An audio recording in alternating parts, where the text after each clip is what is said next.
Oi, oi, pessoal. Tudo bem? Boa tarde.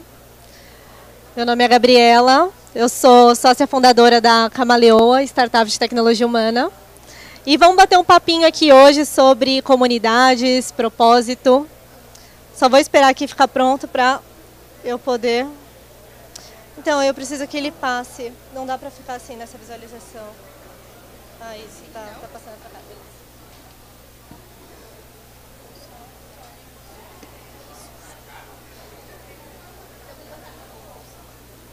Tá certo. Obrigada.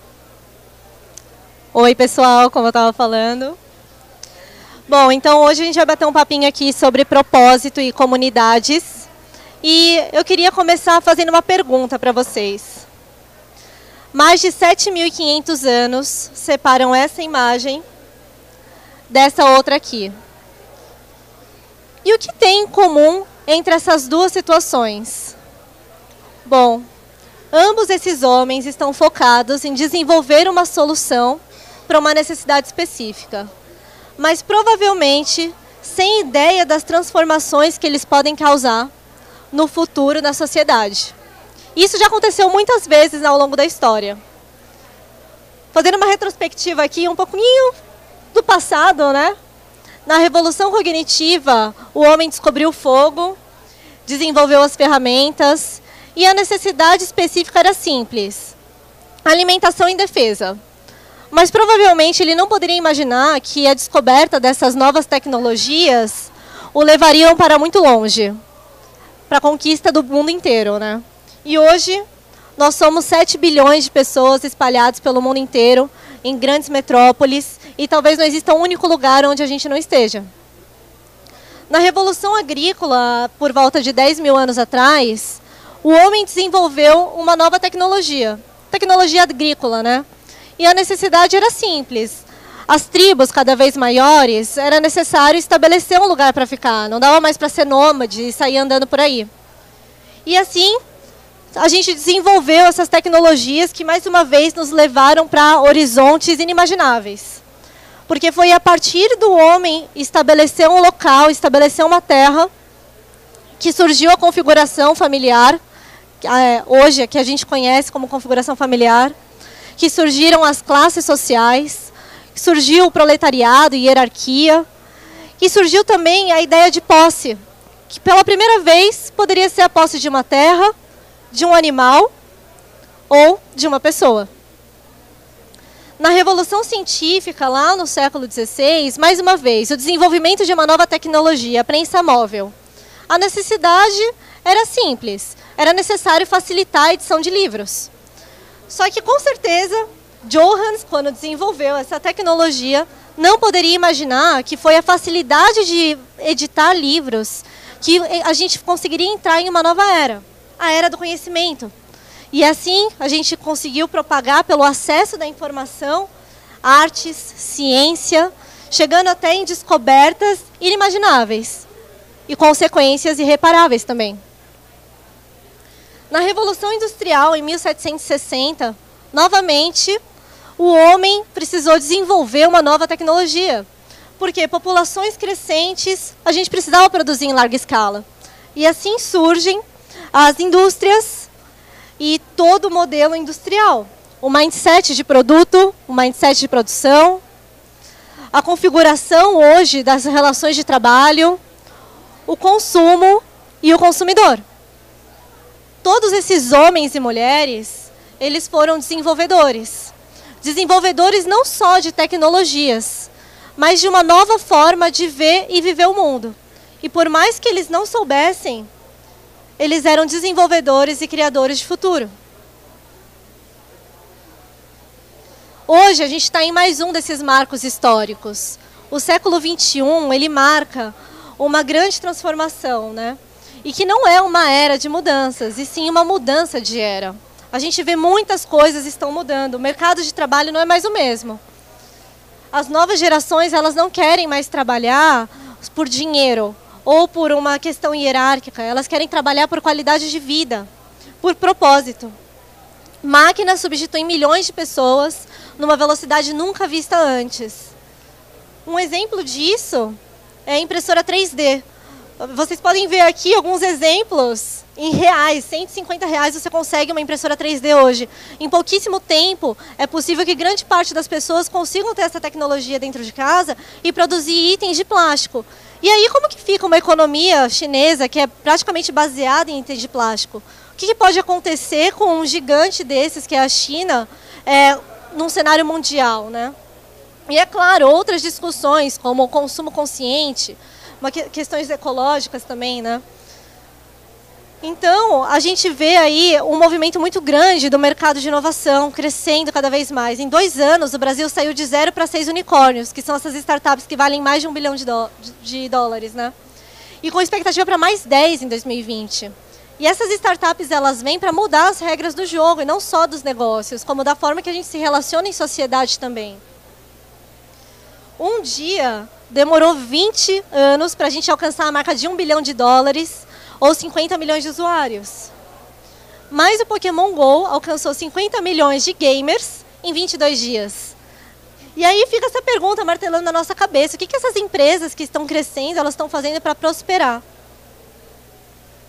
Elas basicamente entenderam a lógica exponencial. Elas entenderam que o produto, o número, a quantidade, os recursos materiais, eles têm crescimento linear, porque aqui 1 mais 1 é sempre igual a 2. Isso até mesmo os recursos tecnológicos. Então, eles têm um crescimento linear.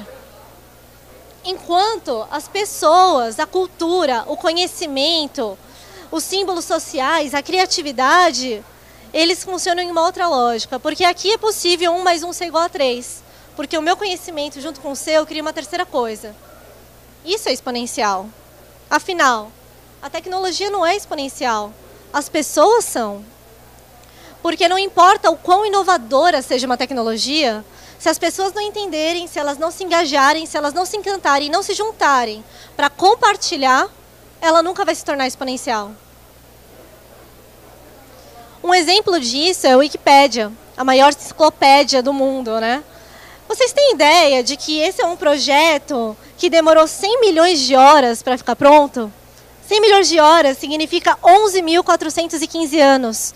Seria impossível se isso fosse a causa de uma pessoa ou de uma empresa. Ela só é possível porque muitas pessoas se juntaram para fazer acontecer. Ou então, quando a gente fala sobre a Apple, né, o tamanho que é essa empresa e o que eles têm hoje de comunidade, de feedback peer-to-peer, aquele feedback instantâneo, se deve porque muitas pessoas colaborativamente se unem, pessoas que mal se conhecem, para ajudar uma empresa, que elas têm uma relação com essa empresa e desenvolvem melhorias de forma voluntária. Às vezes encontram os bugs que nem os próprios desenvolvedores da empresa encontraram, solucionam esses bugs. A própria comunidade, a marca, a empresa se tornou viva pela própria força da comunidade. Aconteceu alguma coisa aqui.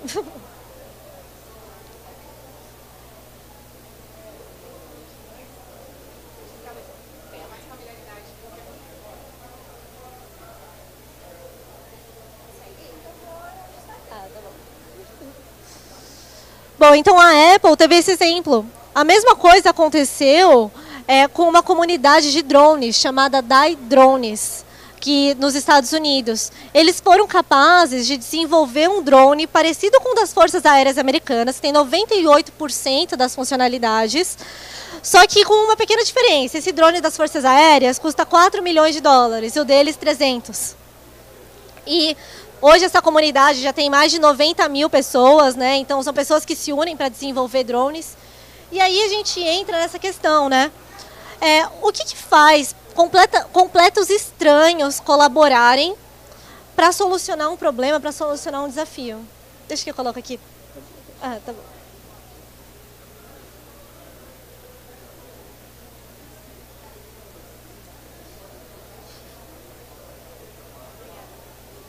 Obrigada.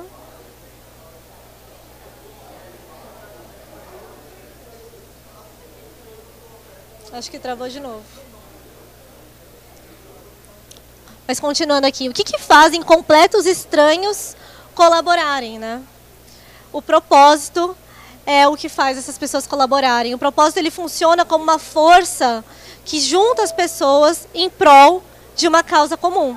E quem fala isso não sou eu, é o Salim Ismail, ele é autor do livro Organizações Exponenciais, que é um best-seller. O propósito, ele tem essa força. Mas eu gostaria ali do slide para eu mostrar para vocês os exemplos. Pode deixar, eu acho que é assim.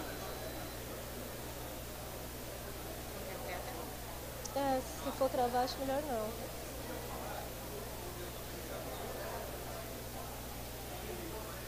O propósito é o responsável por isso. Mas o que é propósito, né? Essa é uma palavra da moda. A gente ouve muita gente falando sobre propósito em diferentes contextos.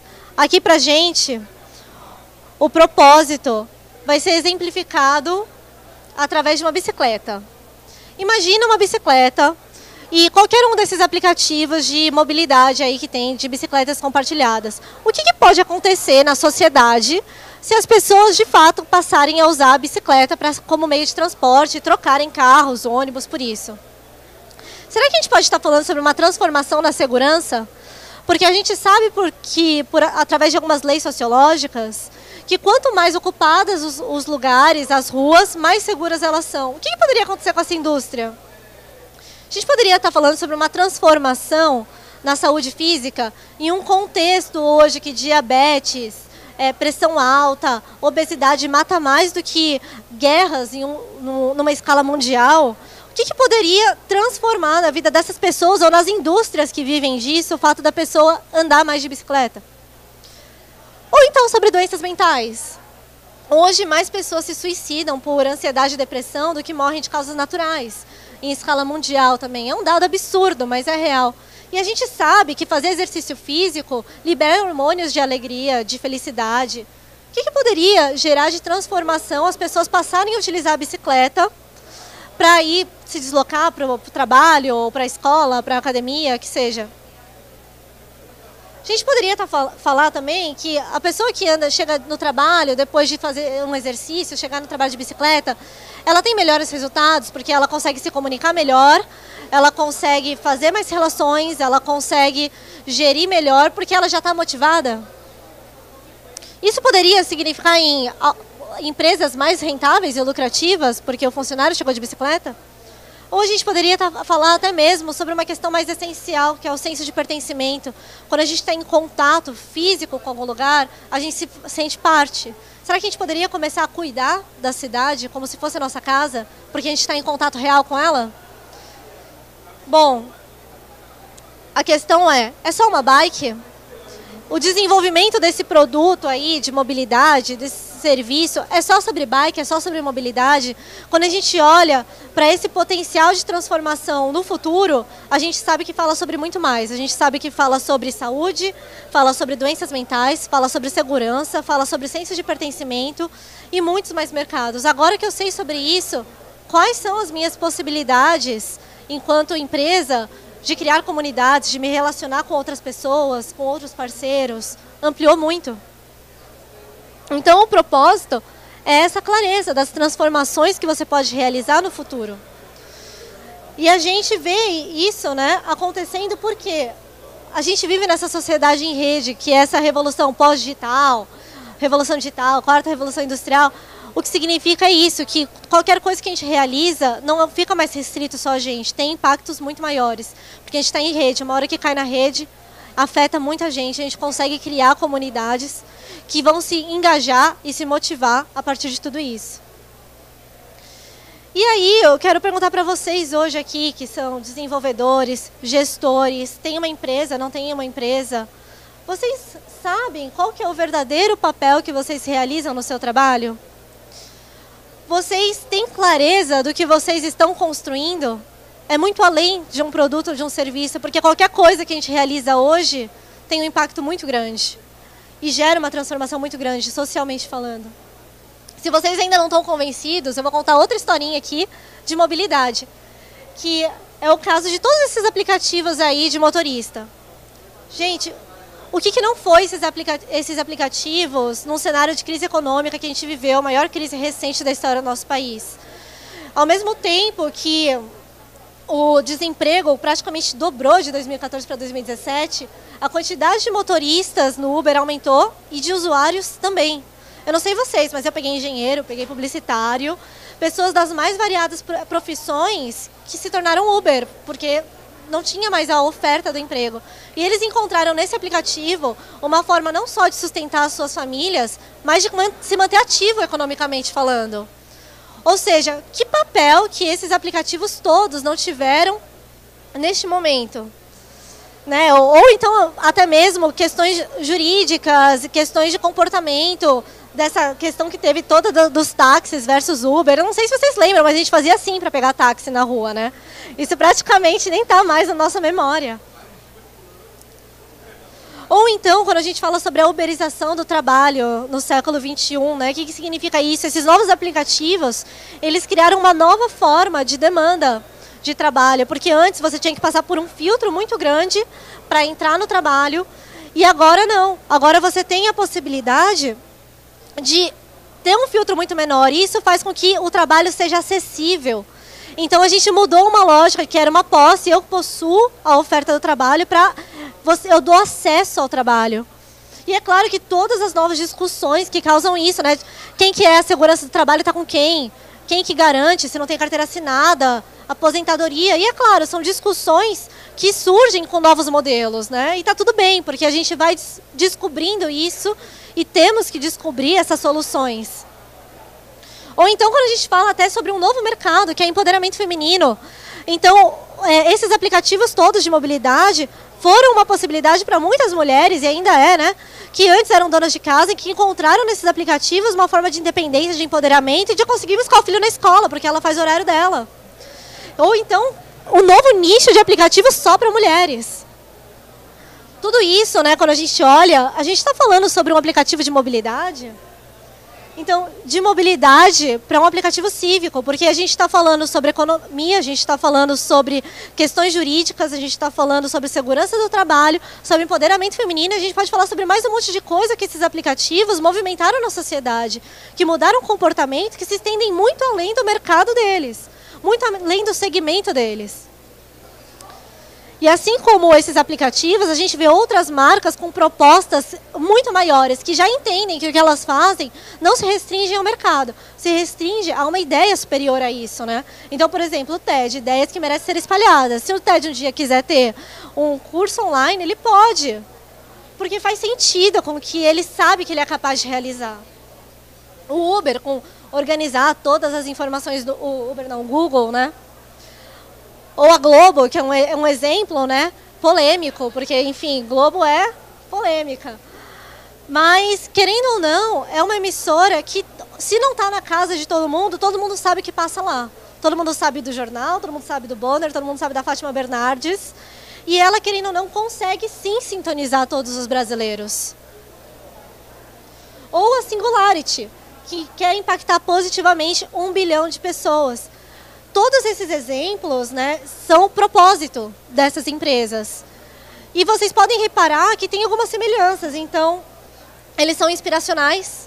Quando a gente está falando sobre propósito, eu não estou preocupada ali em indicar o que a minha organização faz ou como eu faço. Eu quero inspirar as pessoas em uma causa, porque é a partir delas se sentirem parte daquilo que a gente consegue gerar essas comunidades que vão colaborar para que isso faça sentido e seja real, né?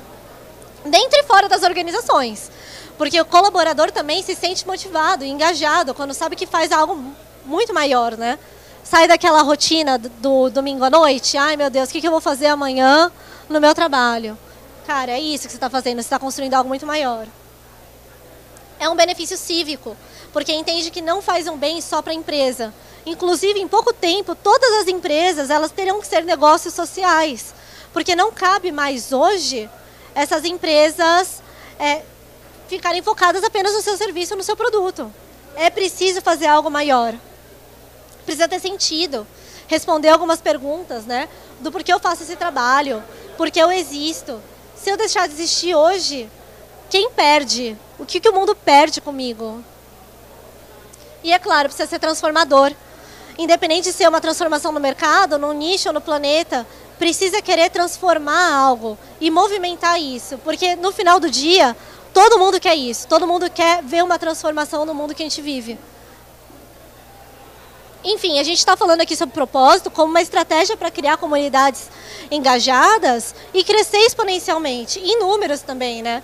A gente vê aqui em várias métricas como empresas que têm propósito conseguem ter mais resultados, conseguem crescer mais e fazer com que as pessoas consumam mais, conseguem motivar internamente com engajamento e conseguem ser reconhecidas externamente. É claro que isso se reflete nos números de crescimento aí, de faturamento.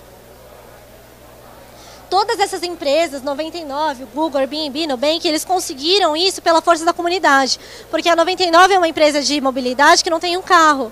O Airbnb é uma empresa de hotelaria que não tem um hotel. Como que consegue esse crescimento? Pelas pessoas, é através das pessoas e da comunidade que eles criam.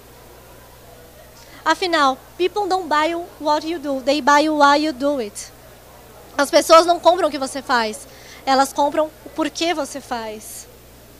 Então a reflexão que eu quero trazer hoje para vocês é para vocês pensarem sobre isso. Quando vocês forem criar um novo produto ou serviço, ou vocês forem participar desse processo como gestores, desenvolvedores, assistentes, gerentes, donos das empresas, não importa. Que vocês pensem não no para que isso serve, mas qual transformação que isso é capaz de desenvolver. Porque no final é sobre isso, é sobre pessoas, é como que a gente consegue movimentá-las. O Patrick Halon fala, para quase todas as startups, o risco não é técnico, é se alguém vai ou não comprar. 9 entre 10 startups morrem porque elas não se preocuparam em criar uma comunidade ao redor daquele produto. Hoje, nós que estamos aqui, nas posições dentro das empresas, temos esse potencial de criar coisas maiores. Então, que a gente saiba, porque sabendo ou não o que estamos fazendo, nós estamos fazendo algo. Então, que a gente tenha consciência e se empodere desse poder que a gente tem de realizar coisas muito maiores, de transformar. Olhe para todas essas transformações que podemos gerar e a gente se empodere disso. Eu não sei se vocês conhecem o teste cego, né? Eu me formei em publicidade. Na faculdade a gente fazia muito teste cego. Você coloca ali várias cervejas e a pessoa simplesmente não consegue diferenciar a Skol da Brahma. 98% das pessoas não passam em teste cego, o que é um número absurdo. Isso significa que aquela marca, aquela empresa ali, ela consegue mudar uma sensação biológica na pessoa. Pelo próprio fato de estar em contato com um símbolo ou com questões simbólicas e valores. Isso é um poder muito grande. Hoje eu pensava muito assim, cara, se a gente pudesse fazer isso, não para vender, sei lá, Coca-Cola ou Toddy, para a gente vender educação, para a gente vender segurança, não violência, coisas do tipo. Hoje eu sei que isso é possível. E todos nós temos esse poder, todos nós já estamos fazendo isso. Então que a gente olhe para o que realmente estamos fazendo, para que a gente se empodere disso e realmente faça acontecer e criar o que a gente realmente quer ver no mundo. Porque no final do dia, todo mundo quer isso. Todo mundo quer um mundo melhor, coisas melhores, mais igualdade, menos sofrimento, enfim. E a provocação que eu faço para vocês hoje, com relação aqui, né, o camaleão, significa isso, a camaleoa, ela veio desse significado, que é embutir significado em todas as formas de vida. Então eu quero que vocês pensem sobre isso, qual o significado do que vocês fazem. E o que vocês estão desenvolvendo hoje, o que vocês estão transformando, qual é o propósito de vocês. Obrigada, pessoal.